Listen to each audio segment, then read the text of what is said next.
Hi hello every one. കളറായി കാണുന്ന pictures കൊള്ളാമല്ലേ? ഒരുതരം മിനി പ്രൊജക്ടർ വെച്ച് നമുക്ക് ഫിലിം കാണുന്നൊരു ഒരു ടെക്നിക്ക് പോലെയില്ലേ? കുട്ടികൾക്ക് പറ്റിയ ഒരു ഐറ്റമാണിത്. ഈ മാറി മാറി പോകുന്ന ഈ പിക്ചേഴ്സ് കുട്ടികളെ വളരെയധികം അട്രാക്റ്റ് ചെയ്യുമെന്ന് പറഞ്ഞാൽ നമുക്ക് വിശ്വസിക്കാൻ പറ്റുമോ? പക്ഷെ പറ്റും.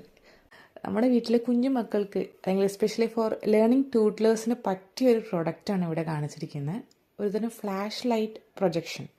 പെട്ടെന്ന് ഈസിയായി ക്യാച്ചപ്പ് ചെയ്യാനും അവർക്ക് കണ്ട് മനസ്സിലാക്കാനും ഈ ഫ്ലാഷ് കാർഡ് എന്നൊരു പ്രൊഡക്റ്റ് വെച്ച് നമുക്ക് വളരെയധികം യൂസ്ഫുൾ ആയിട്ട് തന്നെ കുട്ടികൾ പഠിക്കാൻ പറ്റും. 24 animated patterns which like vehicles, insects, things, fruits എന്ന് പറയുന്ന ഒക്കെ ഒരു 6 ഡിസ്കിൽ ഇൻക്ലൂഡ് ചെയ്തിട്ടുണ്ട് അവരതിൽ. ഒരു അടിപൊളി ലേണിംഗ് ടൂൾ തന്നെയാണെന്ന് പറയാം. വെറും ഒരു 130 രൂപയ്ക്കാണ് മീഷോയിൽ നിന്ന് ഞങ്ങൾ പർച്ചേസ് ചെയ്തിരിക്കുന്നത്. വളരെ യൂസ്ഫുൾ ആയൊരു പ്രൊഡക്റ്റ് തന്നെയാണ്. അപ്പോൾ ലിങ്ക് വേണ്ടി ഡിസ്ക്രിപ്ഷൻ ബോക്സിൽ ചെക്ക് ചെയ്യൂ. See you then. Tata bye by.